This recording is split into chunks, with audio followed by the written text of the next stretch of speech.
Bulldog!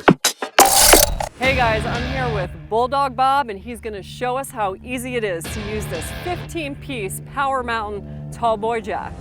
Come on, Bob, let's go. Well, here's the Tallboy, guys. He doesn't look too tall, right? But Bob here is gonna show us what this guy can really do.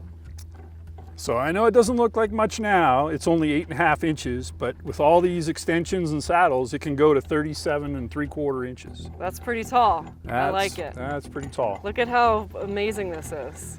So the first thing I'm gonna do is take the screw extension out, which on a standard bottle jack, that's actually peened and you can't take it out. So this is what makes our jack a little different.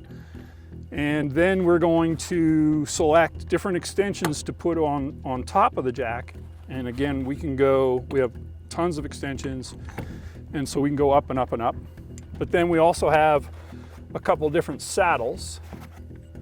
And we've got a U saddle for the axle, or we've got the flat saddle for like a frame piece or some flat steel piece underneath the vehicle. I like the variety. Right. So we're going to use the U piece because we're going to get under the axle of this Ranger. Bob, okay, so you mentioned this extra large base. I've never changed a tire in my life. I want a manly man to do that for me. That's not my thing. So I don't really know what's happening here. I love all of the extensions, but you know, what does the Tallboy, what kind of terrain is it good in? And what the heck is this thing for? All right, we'll go backwards. This handle has got two purposes. The handle, which controls the release valve, make sure it's tight, and then you can start using the hydraulic pump. And then when you go to release it, back down. Okay. Okay, so two purpose on this one. Like that. Right? Nice. Now the oversized base, this being an off-road jack, we made it for multi-purpose terrain. We're in a lot of rocks right here. It's great in the rocks. It's also good in sand. And what you do is just sort of move it around a little bit and until it becomes a little solid. And the oversized base, as you go higher, makes it a lot more steady, especially when you're going to put the weight of one corner of this vehicle on that jack. So this thing, right? It looks like the stand of an umbrella. That's what when I look at it. So what's the difference between that and this thing? So it's where you're going to lift the vehicle. So this one, I like it. I call it the U saddle. It's good for underneath an axle, which the axle is round, so it sits in there nice and steady.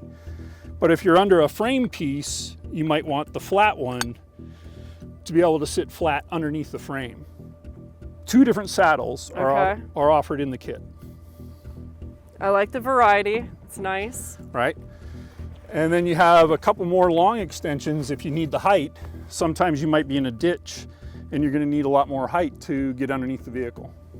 And what's this like little whistle thing? Well, that is actually the extension that it gives you a little more adjustment.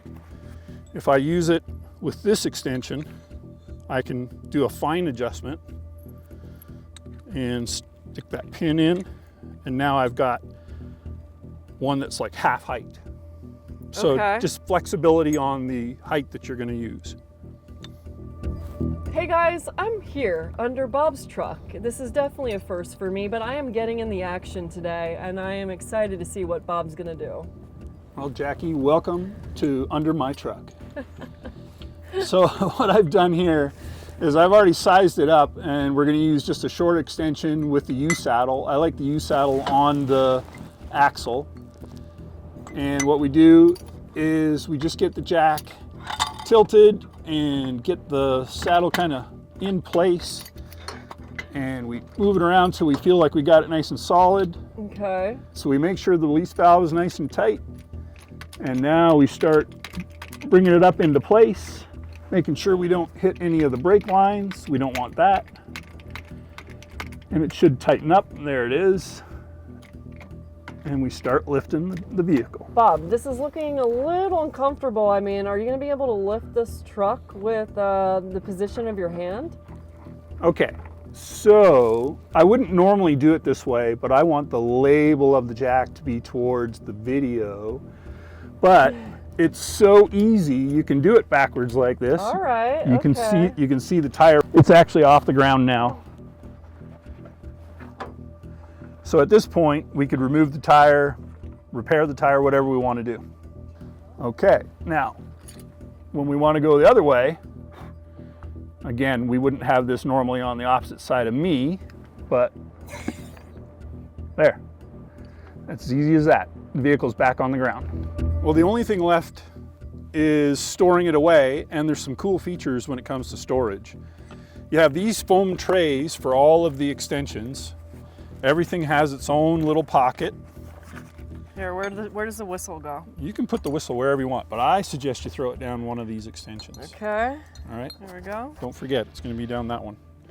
And then we got to take the collar back off of the screw extension. And it's got a spot. And what I do is put the jack in first, standing up. I like it stored standing up so that it won't leak any hydraulic fluid. I think that's a good way to go. All right. And I put it in first, in the middle, and then Cover those. I just put the lid on and I slide them down one side and slide them down the other side. Thank you. Yeah. All right, and you just zip it up. All right, Power Mountain. Awesome. Good to go. Love it.